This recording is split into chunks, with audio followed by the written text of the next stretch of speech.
Okay, so today we're looking at quite a famous piece for flute and electronics. It's called NoaNoa, and it's by Kaya Saariaho. I think it's from the 90s.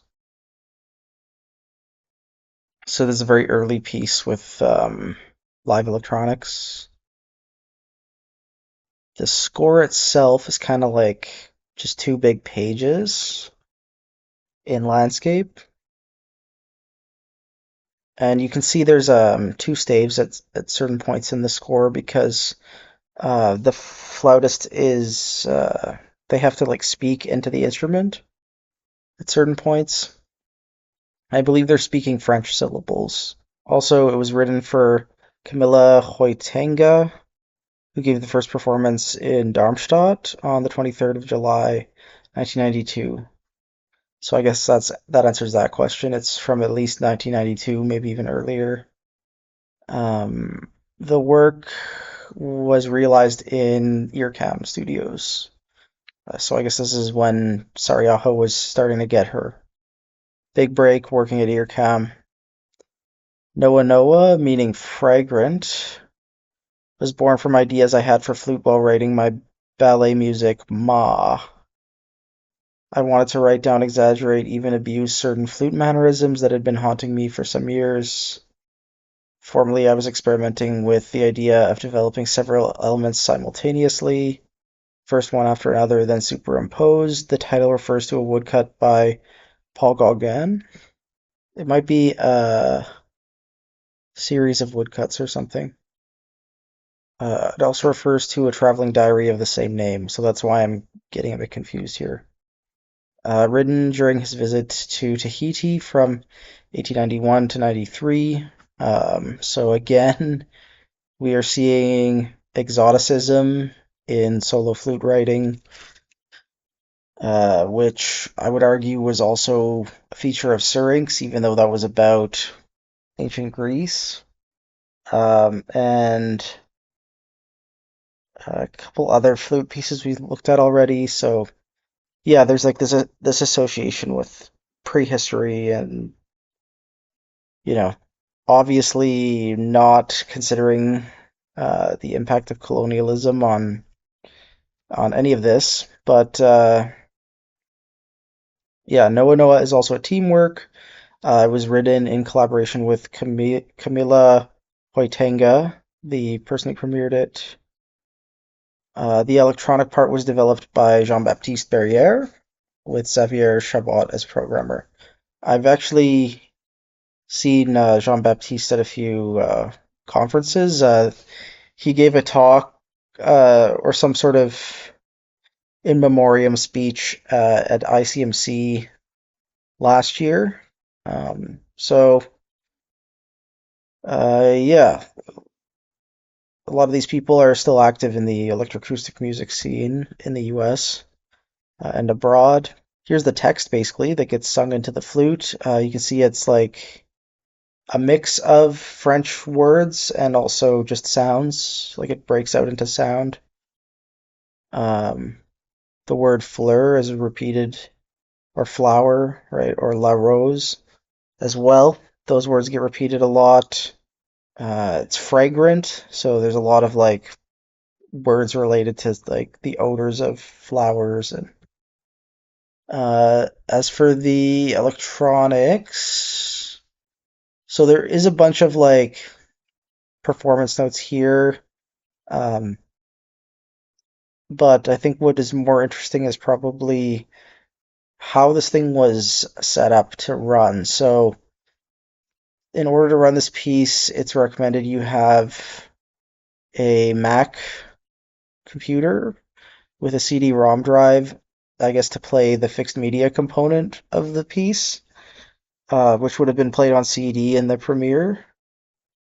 And that basically performance CPU needs to be compatible with a 7.1 system or higher. So you have to have some sort of interface that gives you 8 outs or whatever. Because I guess the file on the CD is 8 channel. Then you also need a MIDI interface of some kind, and this Lexicon sound processor, and also this Yamaha digital reverb. So these are probably effects units. You also need a sustain pedal triggering max. So the CPU is running the software max, right, which is probably also assisting with all of the routing. And then you need one or two microphones for the flute, and a mixer, and a PA with two loudspeakers. Yeah, you need all the software, like the max patches and some samples. This is all installed on a CD-ROM, which is available from Chester Music, I guess. So maybe there is no fixed media, and all of the only fixed things are these samples that are triggered, but all of the data is stored on a CD, so your CPU will need a CD-ROM drive just to like read all of this stuff. I think this is probably 1992. Is this before USB thumb drives? It's possible. Um, the ideal sound for amplification is a clear and rich, close sound. The microphone should be placed rather close to the instrument. The amount of amplification naturally depends on the concert space, but the amplified sound should not cover the acoustic sound of the instrument. The general level can be set rather loud, but not painfully so. So yeah, the reverb effect is a Lexicon LXP15. Lexicon LXP15, this thing. It's a multi-effects processor. So this thing should have a preset, I guess, in which reverb time is changed by the amplitude of the input signal. So the quieter the sound, the longer the reverb. It doesn't specify if it has a name or anything. The instrumentalist triggers the changes in the LXP15 effect and starts the pre-recorded audio material. The pedal changes are marked in the score with circle numbers. It's like a MIDI pedal, I guess. And there's 63 cues, so that's a lot of cues for a 10-minute piece, which is I'm assuming the duration of this. You also need someone on hand for making sure the mix is good. This is like the 1998 version, so they may not have even had access to this equipment when it was premiered in 1992. So this is an updated version. What's the other piece of gear here? This is also a multi-effects thing.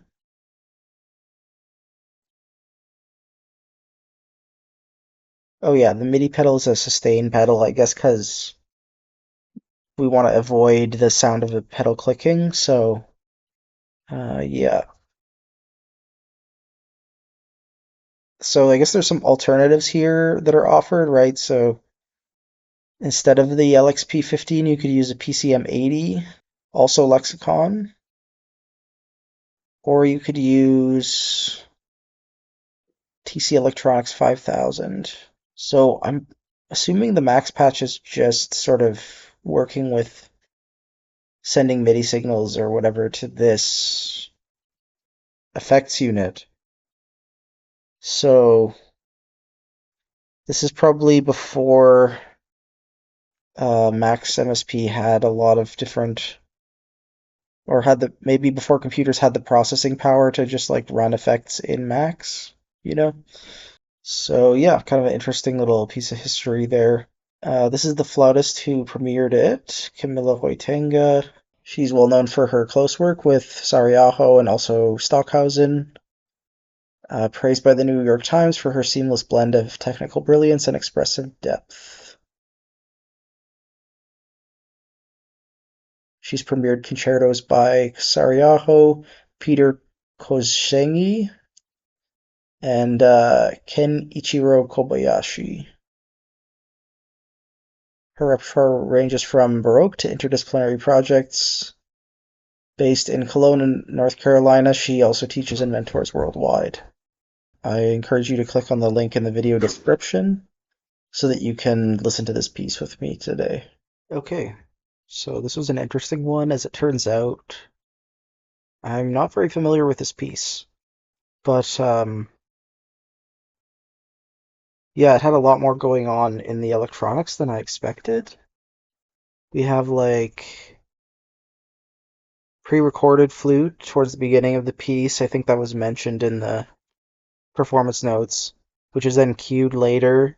And we also have just fixed media samples, so flute samples and particularly spoken word samples that are just come with the piece. Those are also triggered by the MIDI pedal. And then we have like stuff in the live electronics part that is modulated by the flautist that's playing, right? So yeah, it was kind of interesting how all of these things came together. Kind of hard to get an impression of it when it's kind of hard to get an impression of it when it's just like a stereo recording on YouTube, but yeah, it's pretty cool. Her writing is very pretty. I like the use of multiphonics in it, and I like how it starts off with this very like unnaturally long reverb, which kind of sets the stage for more um, electronics, electronic components kind of interfering with the flute sound. And I also like this like distinction between like the performer singing into the flute and then also like the flute, like playing the flute modulating the speaking. So like playing into the spoken word versus speaking into the playing. It's like a really interesting kind of distortion of reality. Tomorrow, let me see what's on the docket. I am not quite sure. Possibly this Corey Reeder piece or this Ava Maria Hauben piece. These are the solo piccolo scores I have.